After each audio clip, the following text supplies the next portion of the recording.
Hello everyone and welcome to a Juniors and Early Teens video. Today we're going to be focusing a bit more on the junior lesson than the early teen one, so if you want to check out either of those, feel free to scroll down and find the links in the description. While you're down there, remember to click subscribe and hit the bell so that you get notifications when new content is uploaded. Now before we get started with the actual lesson, the intro question this week is, what is your celebrity look-alike? Maybe it's someone you think you look like, or maybe other people have told you you look like this person. For example, I don't really think I have a celebrity look-alike, but there are two celebrities that people have said I look like. Only a couple of people have said this one, but they say I look like Matt Damon because we have a similar jawline, apparently. I don't normally pay attention to people's jawlines, so I don't see the resemblance, but I don't know. The other celebrity that people have said I look like is James Corden. Once again, I don't see that strong of a resemblance in looks, but we are both quirky, funny, and love musicals, so maybe our personalities look alike. Anyways, feel free to pause the video and have that conversation with whoever you're watching this video with, and I'd like to see your answers too, so please comment them down below. Now, maybe you don't have an answer to this question, and if that's the case, let me help you out. You see, every human has a look-alike who is a pretty big deal. I would even say he is the biggest deal because that is God. And that's because the Bible tells us that humanity was made in God's image. So with that in mind, if we all share the fact that we're made in God's image, by some definition, I guess everyone can claim every celebrity as their celebrity look-alike.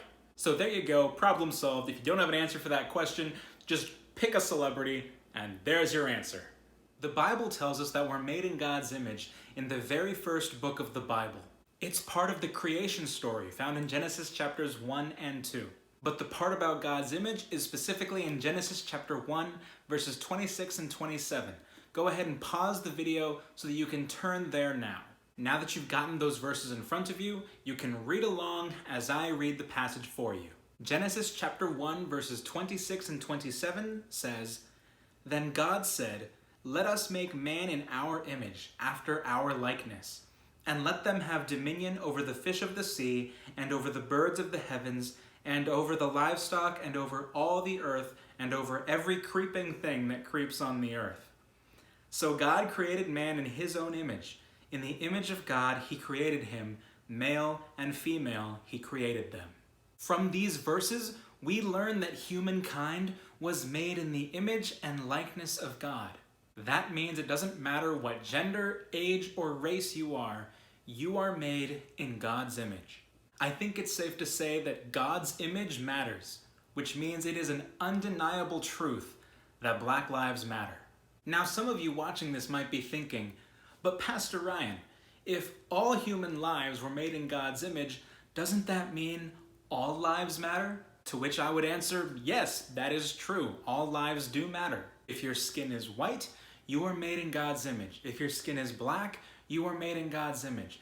No matter what the color of your skin is, you were made in God's image. So now you might be wondering, if that's true, why are we saying Black lives matter instead of all lives matter when both are true statements? To answer that question, I want you to pause the video and turn to Luke chapter 15. You gotta pause the video because you have to turn there and you have to read the whole chapter. For the sake of time, I'm not gonna read it for you. You can pause the video and do that on your own.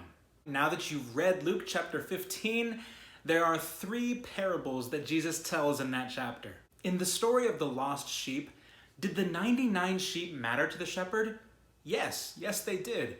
But there was one that was in danger.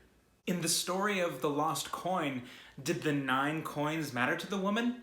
Yes, but one needed her help. And in the story of the prodigal son, did the older son matter to the father?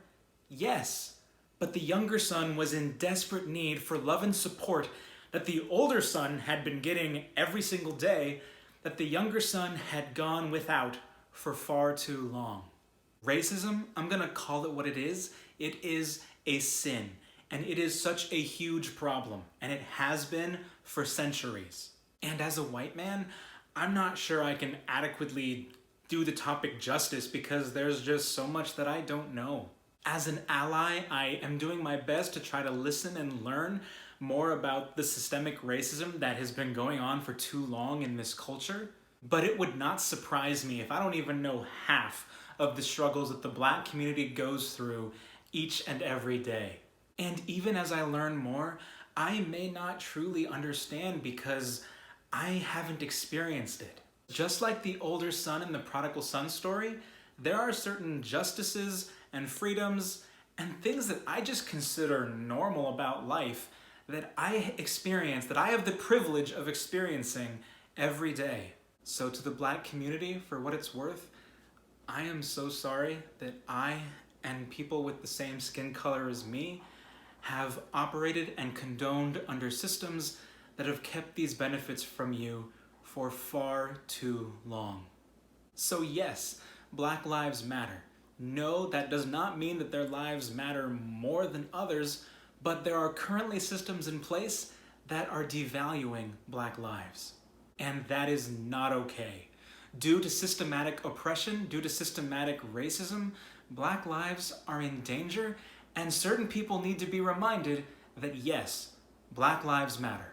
God's image matters, and therefore, Black lives matter. Please bow your heads with me as we close with prayer. Dear Heavenly Father, I want to thank you for your love as I always do, but I also want to thank you for your forgiveness. Please, Father, forgive us as individuals and forgive us as a country for the mistreatment, for the wrongdoings, and for the murder of the Black lives who bear your image.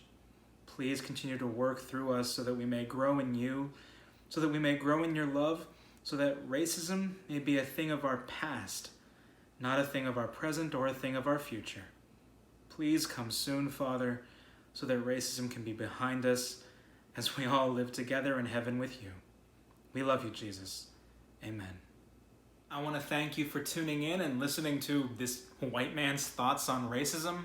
I encourage you to check out the description as there will be links to Black content creators providing resources on this same topic. Please check out their resources as their content is going to be so much better than mine because unfortunately they experience racism every day. And if you have somehow gotten this far in the video and still don't think Black Lives Matter, then go ahead and do me and yourself a favor, scroll down and click unsubscribe. If you're not interested in hearing messages about God's love and how we should stand up against injustices, then you should go find another YouTube channel. But before you go, know that I will still be praying for you, and I still hope that God blesses you and helps you to grow, and I hope someday that I'll see you later on this channel. And to the viewers and subscribers who are staying tuned to the channel, all that applies for you as well. We're praying for you. God bless. See you later on this channel.